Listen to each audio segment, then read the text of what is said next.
В 2015 году Глобальный фонд поддержал финансирование программы по расширению доступа уязвимых групп населения к услугам профилактики, лечения и ухода при ВИЧ-СПИДе в России. Нам было понятно, что эта программа будет уникальной. Заявка на грант была разработана, написана и подана исключительно силами представителей сообществ, уязвимых к ВИЧ.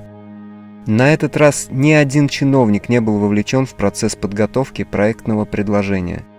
Все, кто участвовал в этом процессе, были выбраны страновым диалогом, то есть общим собранием некоммерческих организаций, активистов и профессионалов, работающих в сфере профилактики и лечения ВИЧ-СПИДа в России. С самого начала нам было понятно, что нам всем придется работать вместе. И не важно, к какой ключевой группе мы себя относим, у нас у всех была одна общая цель – защитить жизнь и здоровье людей, уязвимых к ВИЧ. Нами был выбран основной реципиент и сформирован механизм надзора за реализацией данного гранта – Координационный комитет по профилактике и борьбе с ВИЧ-СПИД в Российской Федерации. В его состав не вошло ни одного чиновника и ни одного представителя государственных структур. И все же мы победили. Заявка была поддержана. Основная функция Координационного комитета – представление и защита интересов ключевых групп путем единой координации программы, обеспечение качества проектов и услуг, а также ведение диалога с потенциальными донорами для финансовой поддержки программы. Масштабы проделанной работы впечатляют. Финансирование получили свыше 50 проектов из более чем 25 субъектов Российской Федерации. Мы сделали этот фильм для того, чтобы показать, как работают люди на улицах наших городов, пытаясь остановить эпидемию. Несмотря на то, что в России зарегистрировано уже более миллиона ВИЧ-положительных людей, власть до сих пор отказывается признать провал государственной стратегии по борьбе с вирусом иммунодефицита и даже отрицает наличие эпидемии, заявляя, что необходимые лекарства поставляются в нужном объеме. А тем временем пациентские организации продолжают фиксировать факты перебоев с антиретровирусной терапией для ВИЧ-положительных граждан России. Этот фильм – дань уважения тем, кто остался верен принципам гуманности и человеколюбия. Все организации, участвующие в реализации этой программы, проводили аутрич-работу. Работу на улицах, работу в поле. Аутрич – это не просто так. Это когда ты смотришь в глаза своему клиенту, когда ты точно знаешь, что происходит в его жизни, когда от твоих слов на 100% зависит его будущее, а честность и доверие рождает надежду и придает силу, чтобы жить или выживать. А еще, так часто бывает, консультант становится единственным человеком, с которым можно поговорить, с которым можно поделиться своей болью. Консультант – это тот, кто может выслушать, понять, помочь и поддержать от сердца к сердцу. Часто сюда приходишь? Ну, как По да, необходимости? по необходимости. Но в основном, да, часто. Понятно. Это большая помощь. В чем проблему купить шприц в аптеке? Ну, это денег стоит, и не маленьких. Нет, большая помощь. Они и тесты предлагают все различные, и снабжают и бинтами. Сколько таких историй прошло через сотрудников организации за эти 3 года, я не знаю. Сотни, тысячи судеб и человеческих жизней.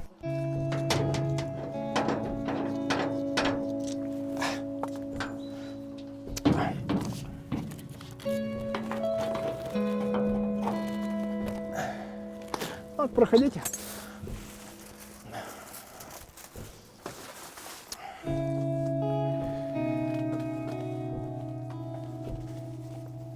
У меня участковый сжег мой паспорт первый, когда я освободился. Поджег у меня место, где я жил, и у меня сгорело вместе с документами. Ну вот, через дорожный район восстановил паспорт, сейчас вот бьюсь с работы на работу, как-то мыкаюсь, стараюсь подзаработать. Ну, так как я на ясность состою как ВИЧ положительный, то есть, естественно, Познакомился с ребятами, с Ваней. Благодаря им вот держался, благодаря, конечно, Господу Богу. То есть, как бы, но очень часто к ним прихожу, то есть, особенно когда зимой холодно, чаю попить. Поддерживают как могут, то есть морально, физически, материально. То есть, ну вот, я имею в виду, то есть, как бы продукты где-то как-то, где-то деньгами могут помочь. Но очень-очень важна именно моральная Ванькина поддержка, то есть ребят, которые работают с ним. Меня зовут Радик, употреблял тяжелые наркотики с 95-го года. Сюда начал приходить, как бы, ну, с зависимостью я мог бороться, мне не хватало общения никакого с людьми. То есть с более, как бы, ну, здоровыми людьми, которые не употребляют. Вот так я и появился здесь. Здесь можно, как бы, какие-то бытовые проблемы свои решить. Взять там, сдать анализы на ВИЧ, на гепатит. А одно время сотрудники правоохранительных служб отлавливали наркоманов возле аптек. То есть покупаешь шприцы, как бы не надо быть умным человеком, чтобы понять, для чего они нужны. И все, вот из-за этого стали здесь выдавать шприцы, как бы, вот. Вы пришли за юридической консультацией, да? Да. Что у вас случилось? Значит, такой вопрос. На данный момент у меня 3 детей. Угу. Жду 4-го.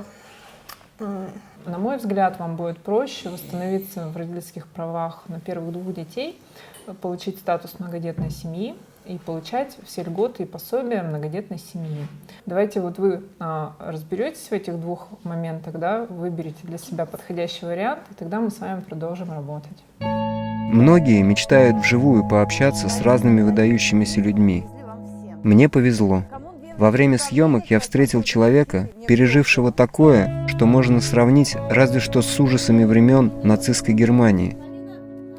Эта молодая смелая женщина была в том самом борделе в ту самую ночь, когда фашист Дацик вывел ее и ее подруг абсолютно голыми на улицу и заставил в таком виде идти в полицейский участок по ночному Питеру. Любые оправдания подобной жестокости просто находятся за гранью моего понимания. Собственно, дело Дацика, для меня это все новое. Я первый раз встречаю человека, который вот вживую там была. Что это было? Что это было? Это было ужасно страшно, во-первых. Даже когда он был в суде за клеткой, мне казалось, что он вот с этой клетки вылезет, знаешь, как будто вот, ну вот и... Ну, страшно, конечно, было все эмоционально. Почему? Потому что один удар ноги, крушился шкаф. Один удар руки, то есть, ну, телевизор, вот это все просто все крушилось под ним. И я, наверное, полгода ходила и, ну, боялась каждого шороха, так сказать. Ну, то есть психика у меня нарушилась. Я жила, ну, на таблетках, на успокоительных. Вот. И я жалею, что я официально, ну, не зарегистрировала у психолога, что у меня было такое, ну, нарушение психическое. Если бы не «Серебряная роза», я бы, наверное, ну, я боялась. Нам звонили, нам открыто угрожали. А кто угрожал? Ну, звонили люди, как они себя называли, сподвижники Дацика. Вот. Они нам угрожали, что сожгут нас, покалечат детей и т.д. и т.п. Меня поразило безразличие людей. И мы когда он нас вывел голыми, ну, с квартиры, мы были все рады, ну, что мы оказались, ну, что на улице, что нам кто-то поможет. Одна соседка кричала: ну, девочки, вам помочь? Я вызвала милицию. Единственный, ну, человек, который что-то как-то откликнулся.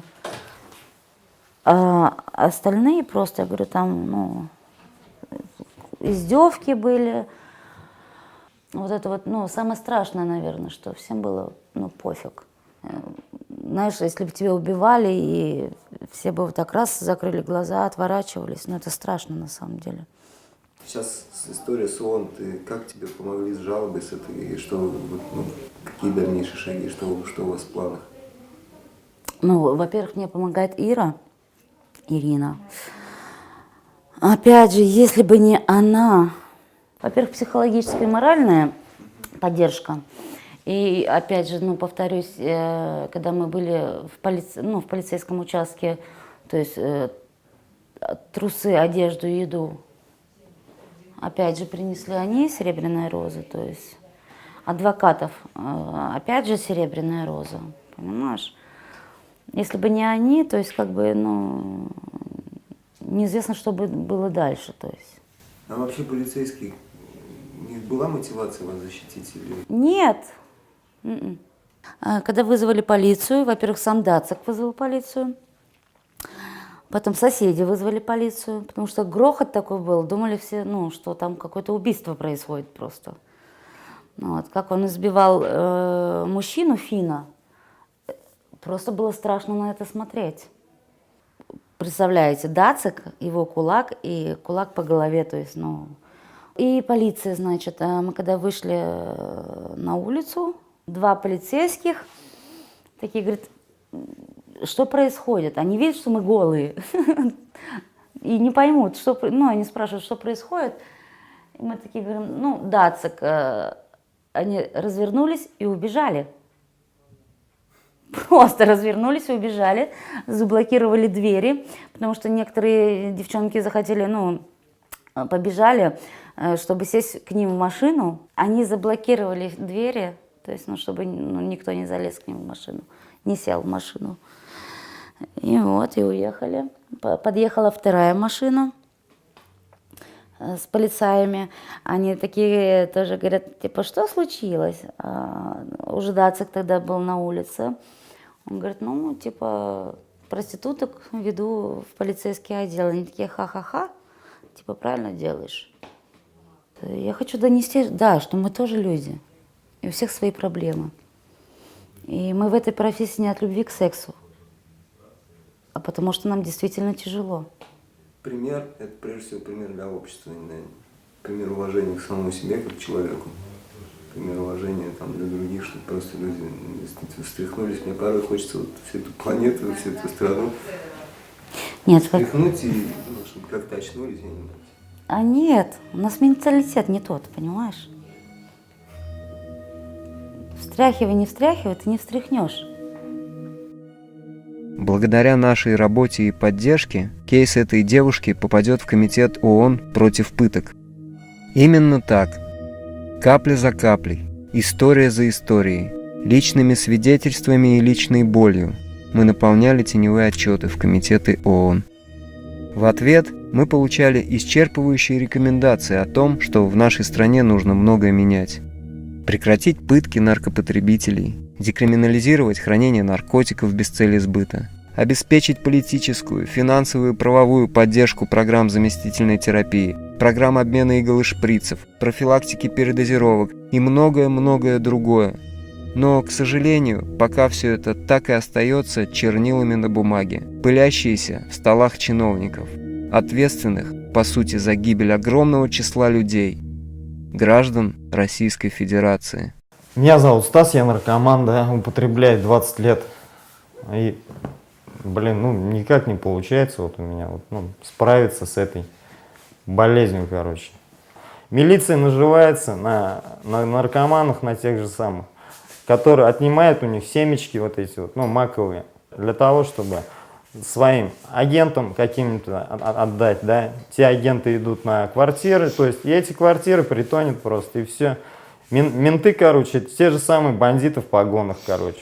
Сплошь и рядом вот этот вот мусорской беспредел, короче. Его не видно, да, оно, в принципе, вроде все легализовано здесь, я не знаю. Возможно, под чьим-то прикрытием это, ну. А наркотики, что они? Вот эти соли гребаные. Соли, этих солятин, он сейчас вот возле, как к любому столбу подойди, он камень какой-нибудь отпихни, там закладка будет лежать. Если б легавые не прикрывали, их и не было бы, этих солей. Я уже был во многих реабилитациях, где только не был. У меня было 3 года чистого времени, то есть я не употреблял, ну даже табак не употреблял даже, да. Гордился собой, вот вроде как-то все шло и, ну, кончилось все. У меня срыв за срывом. Нет ничего, ни вен, нет ничего. Употребляю в пах, отказывают ноги порой. Вроде бы и жить охота, и, короче, и неохота жить как-то. И как начать дальше, что делать дальше, короче. Ну, не понимаю, короче. Ну, а как ты думаешь, вот ты сейчас выйдешь, что дальше будет? Что будет? Ну, не хочу я говорить, что будет. Я знаю, что будет. Ладно. Практически все сотрудники всех организаций имеют огромный опыт работы в этой сфере. И все мы давно пришли к одному общему выводу. Главное на сегодняшний день в работе по профилактике ВИЧ в России – защита прав человека. Как ни странно это звучит. Мы знали, что деньги закончатся, и к тому моменту нам нужно было сделать так, чтобы каждый клиент научился защищать себя сам, себя и своих друзей. Более того, чтобы он знал, как делать это правильно, а еще лучше уже имел свой личный опыт общения с системой. И неважно, правоохранительный, судебный, пенитенциарный или системой здравоохранения. Ну, у меня вот сейчас кейсы, да, как раз-таки, которые они идут, я их веду. Один кейс, девочка, ну, изначально вообще она была осуждена по 105 статье, это убийство, она убила там своего сожителя, ей дали 9 лет срока, и через 5 лет, ну, в местах лишения свободы у нее из-за низкого иммунного статуса развилась онкология, и ее актировали, то есть просто отпустили умирать домой. И так получилось, что в 2017 году, ну, ей просто сделали такую, как называют, оперативно-розыскное мероприятие, так называемая проверочная закупка, то есть сотрудники. Она не является распространителем, то есть она не драгдилер, она не барыга, да, она просто наркопотребитель, ну, вот, ну, меня не допускают по этому делу пока в качестве защитника, но мы с Мишей Галиченко на связи, с Тимуром Мадатовым, да, ну, вот спасибо огромное, да, у нас вот, ну, как бы ушел проект, да, вот это преодоление правовых барьеров, усиление систем сообщества, но остались вот эти ресурсы, да, хотя бы вот, ну, в виде людей, да, то есть юристов, адвокатов. Ну вот с этим мы сегодня работаем, как бы, и к тому, что, ну, уж закончилась программа, там, финансирование, ну, не знаю, мы очень много дискутируем на эту тему с Денисом, с Эльмиром. Ну, я понимаю, что больше я делать-то ничего не хочу и не умею, да, и, ну, а что делать-то, если не мы, тогда кто поможет? У меня очень много друзей умерло, знакомых умерло, да, вот, и много кто употребляет и там сидят в тюрьмах, да, за что сидят? Ну, за то, что они просто болеют. Самое страшное, что здесь происходило за это все время, это когда мы с Фархадом по 8, по 9 часов умудрялись сидеть в ЦРБ с умирающим человеком. Последний случай у нас был, мы там с парнем 7 часов просидели, звоню уже на эту горячую бессмысленную линию, либо не брали трубку, либо просто скидывается и занято постоянно, а человек лежит, умирает, а мы уже 7 часов с ним сидим. И врачи ходят, и там вообще абсурдная ситуация, так бы они и ходили вокруг, и приезжает скорая помощь, перевозка, молодой парень, специалист, фельдшер, даже не врач, заходит, меряет давление и начинает оказывать экстренную помощь. А он находится уже в больнице, уже 7 часов, и ему уже давно это должны были оказать. И тогда врачи только щелкает, они собираются там резко, когда видят, что кто-то один из них начинает оказывать первую помощь, они понимают, что это все сейчас будет фиксироваться, сбегается 7 врачей, и спустя 7 часов его помещают в реанимацию. Вот это же, ну, маразм. Именно медработники и полицейские тамбы, короче. Тут я просто бессилен, я даже уже туда не хожу. Все мы понимали, что между конституционным правом на жизнь и здоровье и представителями уязвимых групп существует огромное количество правовых барьеров. Кто-то спросит, почему? Я отвечу. Если обычный человек в случае нарушения его прав может легко обратиться в полицию, то наши клиенты сами являются мишенью для полиции. Потребители наркотиков, секс-работницы, геи, представители ЛГБТ – все они, к сожалению, так или иначе находятся вне закона. Такова реальность.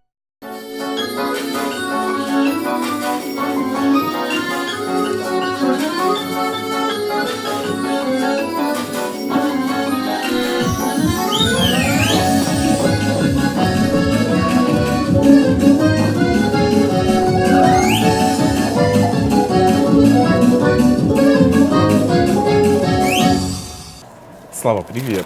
Привет. Ты опять к нам пришел. Давай мы заполним анкетку небольшую. Я, конечно, понимаю, что я тебя сама заполню, а то у тебя почерк плохой. Эта вся информация остается у нас, мы собираем ее и подбиваем уже для понимания, что, где, когда, кто чего знает, как часто сдают, как не сдают, вообще какие потребности. Смотри, если у нас человек получает положительный результат, мы его направляем в центр СПИД, сопровождаем. Есть психологи доверенные, да, которые тебя поддержат морально, объяснят все, расскажут, как дальше с этим жить, если мало ли что-то будет. Ты знаешь, что у нас бесплатно есть презервативы стоят, смазка бесплатна, поэтому если что-то случается, ты можешь обратиться либо ко мне, либо к сотрудникам, которые тебя проконсультируют. Вот, поскольку в проекте «Гигея» и «Позитивный диалог» мы это все делаем, мы это предоставляем как для поддержки гей-сообщества, МСМ-сообщества, чтобы люди не заболевали. Я вообще, вот, честно говоря, я в первый раз настолько прикасаюсь, можно сказать, к практике, и вот все первый для меня шок, то, что, по сути, у тебя твоя работа — это двойная, во-первых, состояние клиента, который пришел расслабиться, там, познакомиться, пообщаться, и здесь ему нужно, с одной стороны, он открыт, легко восприимчив к новой информации, тем более у тебя инструмент, вот эти, там, как-то развлекаловка, шоу, вот это, и умение, там, но в то же время это же очень серьезный вопрос, который, если вот на такое оголенное состояние радости человеку сообщить статус, как это... Люди воспринимают легче, да, когда идет веселье, потому что мы не говорим сразу о статусе. Идет шоу. Я говорю, что если кто-то хочет протестироваться, очень многие люди боятся тестироваться, потому что они не готовы. Они пришли в первую очередь правильно отдыхать. Их нужно подвести. И поскольку если бы просто я была бы в обычном, да, виде, как Аутрич сидела бы там, объясняла, люди бы проходили мимо. Я это уже проходила. А в процессе шоу я преподношу эту информацию, и людям становится интересно. Они, конечно же, потом подходят, говорят: да, мы хотим пройти тестирование, мы хотим узнать статус, мы хотим узнать какие-то вопросы, ответы на вопросы. И welcome. Когда какой-то результат, есть отдельная комнатка, куда я отвожу, объясняю все, чтобы человек, не при всех это было, потому что все равно, когда есть положительный статус, у нас люди иногда негативно к этому относятся. Я все объясняю, человек спокойно воспринимает. Были ситуации, когда воспринимали очень тяжело. Были. Иногда под утро уже выходишь такая вся измотанная и думаешь, куда податься, кому поддаться, потому что уже никого ничего не хочется видеть. Очень тяжело.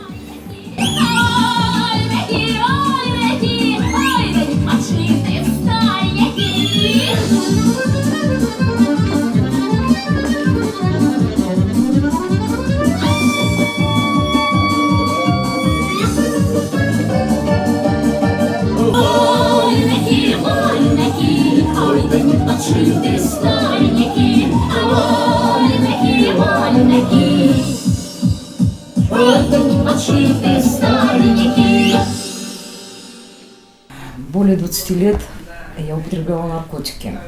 Прошла кучу различных реабилитаций, причем по году, по два. Была в Польше, реабилитировалась 2 года. И эпизодически я уходила в наркотики. И в очередной раз меня задержали сотрудники. 2 условных единицы карфентанила, что является особо крупным, независимо от там даже 0,00, но это особо крупные.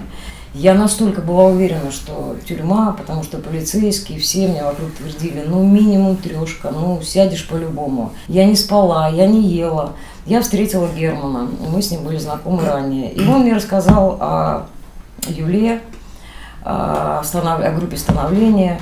Я звонила ему по 1000 раз, я ходила за ним хвостиком. То есть он настолько, наверное, от меня устал, как он даже в шутку сказал, что у меня такое чувство, что она живет у меня. Дождались мы суда. Я собрала огромные баулы, потому что все мне говорили: по 228, часть 2, год, ты реально сядешь в тюрьму.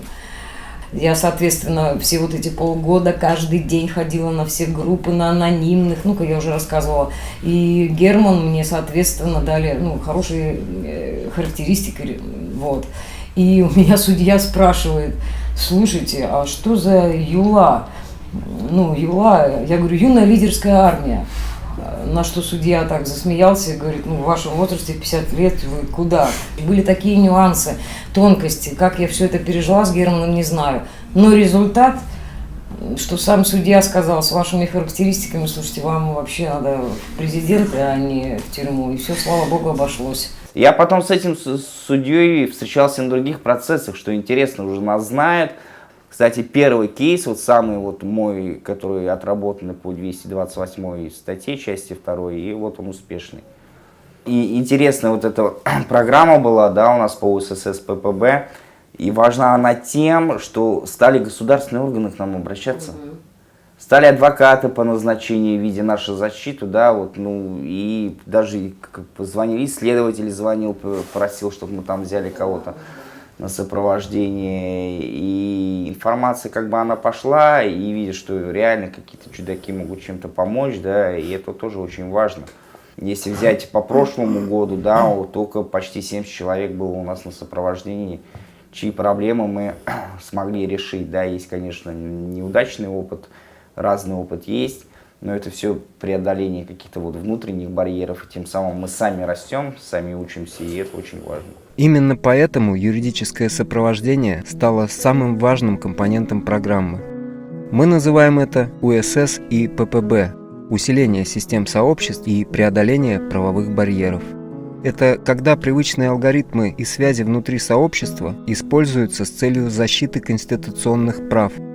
Опыт одного становится примером для многих. Как вести себя с полицейскими, как добиться лечения, как не сесть в тюрьму из-за нелепых законов о наркотиках, как не лишиться прав на своих детей. Все это стало стандартными кейсами наших клиентов. Инициативная группа наша «Только вперед» образовалась в 2015 году, как раз вот на фоне того, что мы как-то решили помочь нашему аутричу, одному из наших аутричей, который как раз привлекался по 228 статье, и вот это был такой пробный, даже еще без проекта мы пробовали как-то, вот просто консультировались там, и мы начали как-то заниматься социальным, ну, мы и так это раньше, и раньше всегда это делали, конечно, но здесь сделали, наверное, отдельное ударение на 228 статью, вот прям выделяли ее и до сих пор как-то это делаем, потому что, ну, на мой взгляд, здесь самое яркое проявление репрессивной наркополитики, и это, ну, очевидно. У нас очень, ну, достаточное количество кейсов, людей на сопровождении. Вот до сих пор два дела мы доводим, наверное, доведем все-таки до Европейского суда. Ну, и, в общем, а так вот это начиналось в 2015-м, и третий, получается, год мы этим так или иначе занимаемся.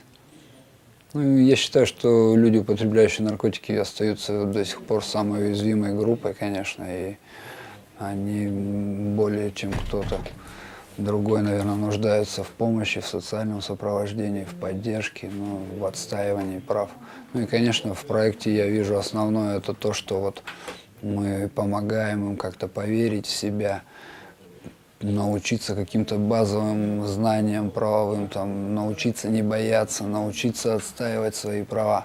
Ну, это, наверное, основное. Мы собираемся, проводим тренинги, семинары, представляем их интересы в судах, уголовные дела по 228 статье только, конечно. Я все-таки, наверное, вот сейчас все больше склоняюсь к тому, что мы боремся чуть больше, чем просто с эпидемией ВИЧ-инфекции. Мы боремся за права человека. В первую очередь, чтобы уважали, ценили как-то за гуманную наркополитику, вообще за гуманизм, чтобы в каждом человеке видели человека в первую очередь. Как мы знаем, в России ни одной организации, собственно, которая занимается целенаправленно помощью людям с заболеваниями, нету. Мы можем найти там 500 правозащитников, где кого побили, там поувечили, они напишут там 500 жалоб, там до ООН, да. Но вот именно проблемы, связанные со здоровьем, А чаще всего они у ВИЧ-инфицированных. Чаще всего. Это, во-первых, люди как бы с прошлым наркоупотреблением, организм расшатан. И это люди, у которых ВИЧ уже долгие годы. И почему мы ими занимаемся? Потому что каждый срок может быть последний. И мы очень твердо считаем, что если человек получил срок, он получил срок наказания, изоляции, но он не получил смертную казнь. А наши сейчас 40 у наших вот клиентов очень часто заканчиваются именно смертной казнью, то есть они умирают. И сегодня мы сейчас здесь, у нас был кейс, это человек ВИЧ-инфицированный, там около 20 лет, срок 18 лет. Но вот в последнее время здоровье сильно пошатнулось, ну, в общем-то, уже время пришло. Сейчас мы ждем этого человека, там мама, задержка с документами, везу с другого лагеря.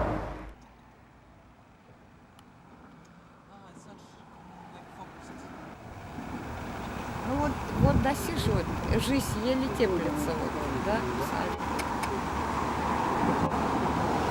Жизнь, дорогая, 16 лет. Закончилось страдание. Терапию дали, да? Да, терапию. На сколько Документы. дали? На 10 дней. Остатки, что были на 10 дней. На 10. Вот. Хочу сказать спасибо Васе, Свете, огромное спасибо за поддержку, за помощь, которую оказали мне морально. Вот. Не верится до сих пор, что как бы изначально, что как бы общались, ну, не думал, что так получится, что получится выйти.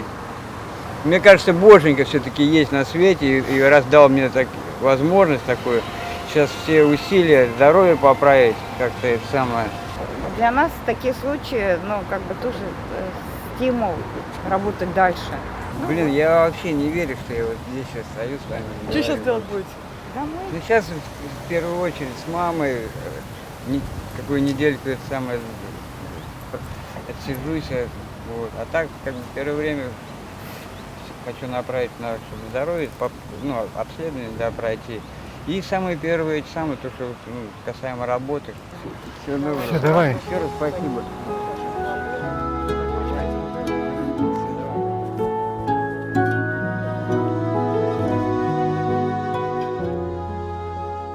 Для меня это чудо.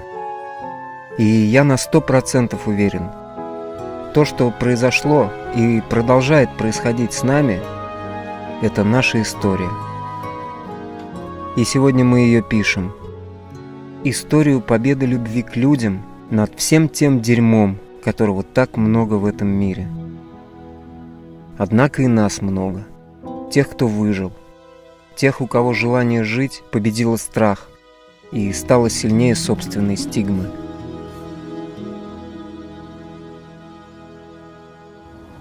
Что для тебя самое главное в жизни на сегодня? Мой ребенок. А для тебя? А для меня самое главное в жизни – это вот женщина, которая сказала, что для нее самое главное в жизни – это ее ребенок и совместно со мной.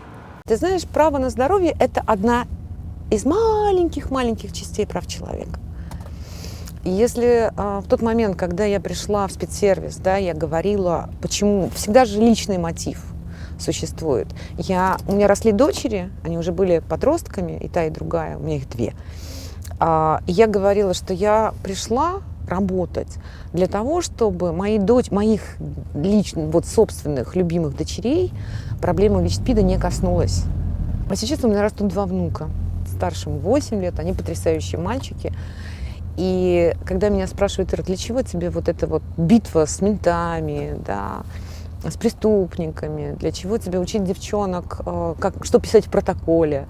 Ты знаешь, я хочу, чтобы когда мои мальчики вырастут, да, полиция выполняла свою первую, основную и единственную функцию – защищать законные интересы и права граждан.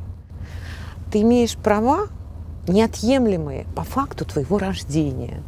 И вот, платя налог в государство, живя в этом государстве, вот это государство обязано мне, да, чтобы я спокойно, тихо шла по улице, да, чтобы меня не задерживали, чтобы людей не пытали, чтобы была заместительная терапия, чтобы программы профилактики для 3 миллионов секс-работников в этой стране финансировало государство.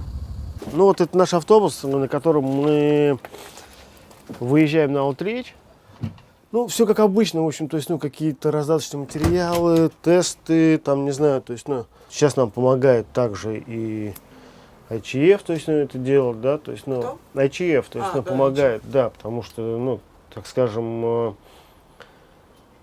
ну, там, тех денег, которые выделялось в рамках глобального фонда, то есть, ну, они все равно не покрывали все тех, так скажем, потребностей, да, то есть, ну, которые существуют. Вот, потребностей на самом деле намного больше. То есть, ну, в городе Казани мы только одна организация, которая работает непосредственно, то есть, ну, с наркозависимыми. Ну, это вот наш центр, находится здесь. В общем, смотрите, то есть, ну, у нас нет никаких ни вывесок, ничего такого нет. Вот. Потому что, по большому счету, мы, ну, не хотим особо, то есть, ну, привлекать к себе внимание. Она знает только те, кому это нужно. Жанна, привет. Вот, Жанна социальный работник, который, в принципе, то есть, ну, встречает, так скажем, то есть, ну, там, людей, вот, которые там новички, к примеру, и объясняет, рассказывает. Мы никого не хотим-то ни менять, ни вообще, то есть, ну, там, в голову залазить, какие-то там вещи. Мы спокойно, то есть, ну, выясняем, какие есть человеческие потребности на сегодняшний день. Там, следующий этап, это понятно, то есть, ну, какая-то уже специализированная, там, повыше, да, то есть, ну, нужна помощь, там, медицинская, например, какая-то. Дальше, там, начинаем выяснять, есть ли документы, нет ли документов, да, то есть, ну, там, какая именно помощь нужна, там, по каким-то доверенным врачам мы, значит, то есть, ну, там, наводим какое-то движение, чтобы выяснить, да, то есть, у человека вообще какая ему помощь нужна, там. И мы некий остров, островок, да, который, то есть, как раз-таки, куда могут прийти вот эти люди, вот, и им, то есть, ну, соответственно, в этом острове, то есть, ну, сделают все, чтобы они себя почувствовали людьми хоть на какой-то момент. Мне очень нравится понятие, оно действительно является таким, у меня отзывается на языке психологии, если говорить, усиление систем сообществ.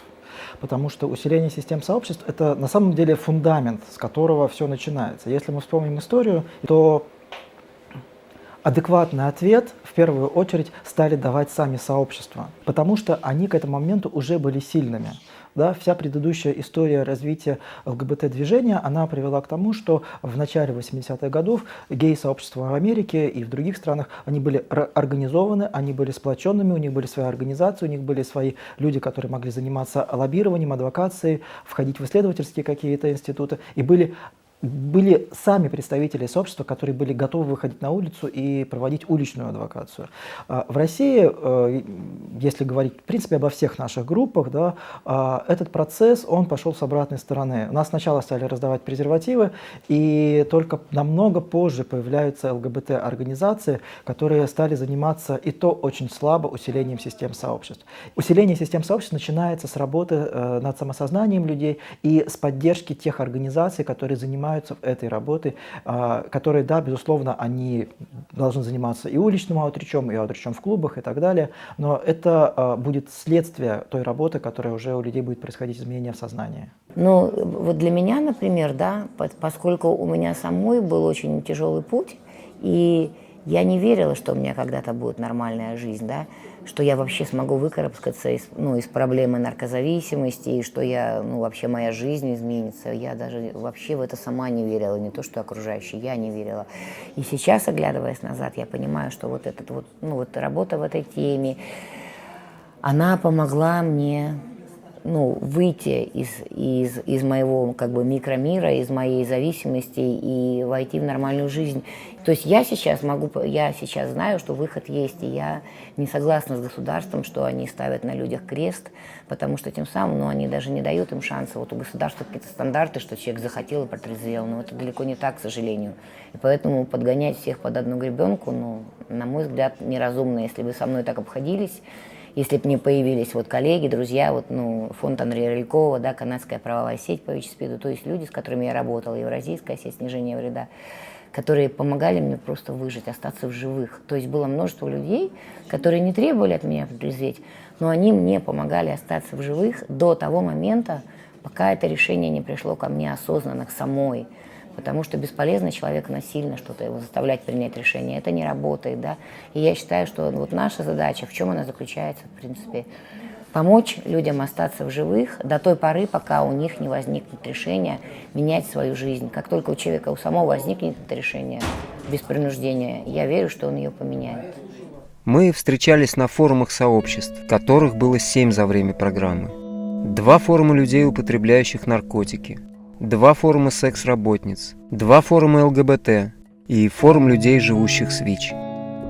Теперь мы можем двигаться в одну сторону, каждый на своем месте, независимо от любых организационных сложностей. Многие из нас стали профессиональными юристами, и благодаря канадской правовой сети по ВИЧ-СПИДу эти юристы и активисты создали группу технической поддержки. Юристы и координаторы группы состояли из профессиональных юристов и опытных менеджеров, большинство из которых сами являлись представителями ключевых групп. Благодаря усилиям этой группы уличные юристы получали помощь 24 часа в сутки, 7 дней в неделю, что включало и подготовку документов, и консультирование по правовым вопросам, и проведение тренингов, и вебинары на различные темы. Все это помогло настроить программу на принципы защиты прав и достоинства каждого представителя ключевой группы в работе над профилактикой ВИЧ в России. Я считаю, что борьба с эпидемией ВИЧ в России – это борьба с коррупцией. На сегодняшний день Россия достаточно обеспеченная страна, чтобы в полной мере закупать лечение для 100% ВИЧ-инфицированных в России. Качественное, брендовое лечение. Но мы идем своим особым путем, и мы строим заводы, мы делаем какие-то абсолютно невыносимо некачественные дженерики. Россия закупает их по цене, приравненной к бренду. И я считаю, что единственное оправдание этому всему – это коррупция в том или ином проявлении. Но, к сожалению, видимо, кому-то очень выгодно, чтобы проблем было, проблема не решалась. Это, опять же, даже не столько потому, что кто-то берет откаты, а просто потому, что наша проблема настолько никому не интересна во власти, что эту тему просто, видимо, не принято поднимать. А где ее не принято поднимать, там начинают расти всякие схемы. Вот если отступить, то когда с врачами говорил, с многими, со знакомыми, они говорят: послушай, нам в первую очередь надо написать, заполнить все в карте для прокурора, а все оставшееся время мы потратим на пациента. Я говорю: а сколько остается-то? 2-3 минуты.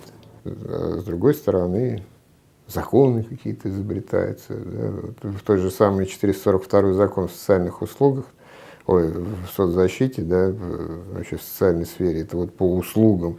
Вот эти услуги мы оказываем, эти не оказываем. Пришел человек, у него проблемы. Я могу эту услугу оказать, потому что она там тарифицирована, там это сделано. То есть не работают не работают с человеком, а работают с услугами. Это бред, я считаю, самый настоящий. Да, вот если это дипломатично так сказать, то, собственно говоря, это не борьба, это какое-то барахтание в каком-то болоте, из которого и хочется выбраться, но и в котором тепло и комфортно в то же время. Понимаешь, как-то так. За эти 3 года было сделано очень много. И я верю, что все истории клиентов, которые вы увидели, как и тысячи других, оставшихся за кадром, обязательно найдут свое продолжение. И для них в итоге все закончится хорошо. Ведь борьба со СПИДом в России – это гораздо больше, чем просто профилактика и лечение. Каждый из нас, те, кто работал все это время, много раз слышал в свой адрес что-то типа «запишитесь на прием», «предъявите паспорт и прописку», «простите, но ваша схема лечения закончилась», или даже «а вы знаете, что в России это лечение запрещено законом». К счастью, мы говорим по-другому. Молодец, что пришел. Я тебя понимаю. Мы обязательно что-нибудь придумаем. У тебя все получится.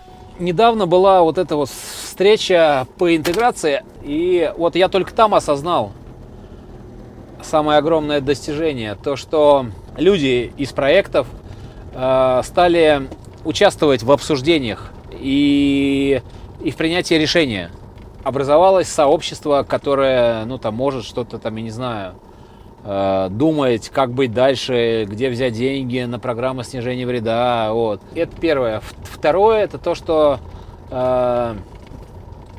образовались форумы, которые там что-то делают, общаются, ну, реально не за деньги, потому что, ну, вот в этих форумах им никто не платит денег.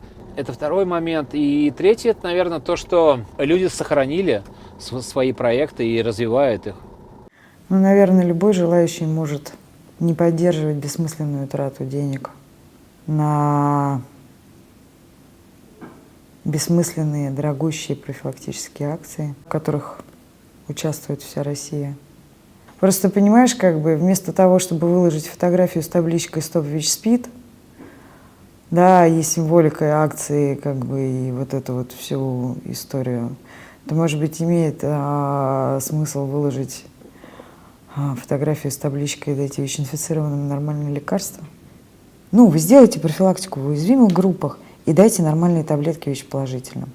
Причем дайте возможность организациям, которые работали годами в этой сфере успешно, которые имеют огромную историю работы с ключевыми группами, делать то, что они считают нужным. Да, если они считают нужным как бы обменивать шприцы и выдавать по 30 шприцов, значит, пусть они обменивают шприцы и выдают по 30 шприцов. Не надо придумывать новую профилактику в уязвимых группах. Все уже давно придумано, опробовано. Да, есть доказанная эффективность каких-то определенных методик. Не надо изобретать велосипед, его уже давным-давно изобрели. Мы умеем работать. Цифры итоговых результатов говорят сами за себя. Вот некоторые из них. За 2,5 года проекта почти 200 тысяч человек, представителей уязвимых групп, получили разного рода помощь. Было роздано 11,5 миллионов шприцев и 14 миллионов презервативов. Чуть больше 61 тысячи человек прошли тестирование на ВИЧ. 27,5 тысяч обратились к сотрудникам проектов за юридической помощью. По результатам этих обращений было составлено и подано 2247 жалоб по поводу препятствия в доступе к услугам профилактики, лечению и уходу при ВИЧ. Регулярная работа форумов сообществ, обучение защите своих прав, постоянный диалог с государством и участие в работе международных комитетов ООН, сплоченность и совместная координация деятельности – все это привело нас к самому главному нашему достижению. Люди из ключевых групп перестали быть расходным материалом, а наши жизни обрели свою ценность. Программа закончилась. Найдутся ли завтра ресурсы для работы форумов и координационного комитета?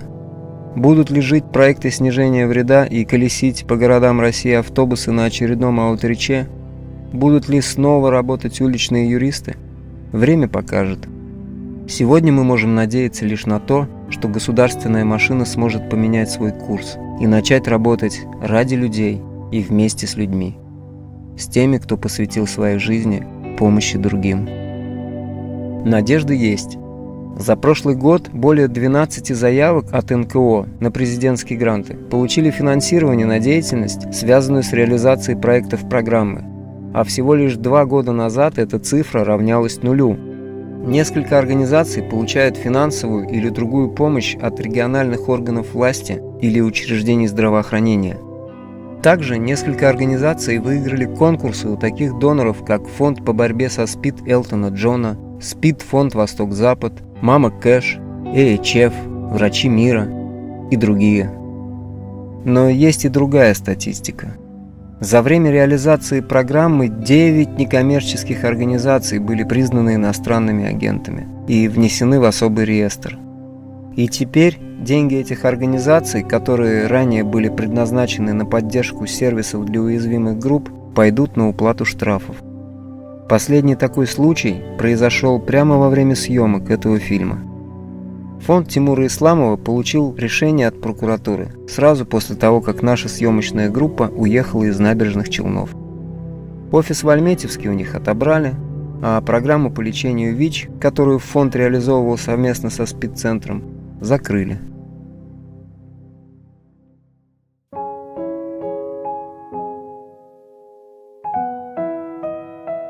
Я давно перестал искать смысл в том, что происходит в России. Нервы дороже. Многие мои друзья и коллеги поступают так же.